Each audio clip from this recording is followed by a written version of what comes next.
वरती परिस्थिती आहे आता, मधमाशांचा हल्ला किती जणांवरती झाल्याची शक्यता वाटते? आम्ही तर वरती गेलो होतो, आम्ही बघितले 2 जणांवर झालेले. एक बाईच्या मागे मधमाशा खूप होत्या आणि ती रडत होती बसून, आणि एक माणूस होता, त्याने कपडे काढले होते आणि त्याच्या मागे मागे पळत होते.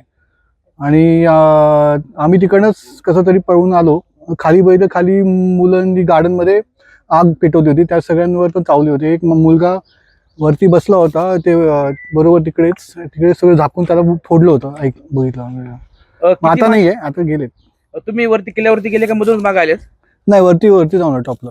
ओके. आमचं टायमिंग जरा बरोबर असल्यामुळे आम्हाला नाही आले. जे तिकडे थांबले होते त्यावेळेला त्यांना पकडलं. अजून किती लोक वरती असतील किल्ल्यावरती? असतील की 100 एक असतीलच माणसं. तुम्हाला काय माशांचा त्रास वगैरे मागे लागल्या वगैरे काही? लागले, आमच्या मागे नाही लागले. आम्ही जरा उशिरा निघाल्यामुळे जे आधी तिकडे बसले होते त्यांना त्यांच्या मागे लागले.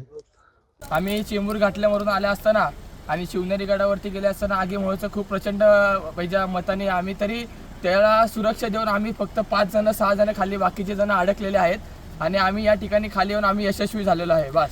किती मासे आहेत आणि किती लोक अडकलेत? आणि भरपूर जण, कमीत कमी 60 ते 70 जण अडकलेले आहेत. आम्ही त्याला परवा न करता आम्ही डायरेक्ट खाली आलेलो आहे.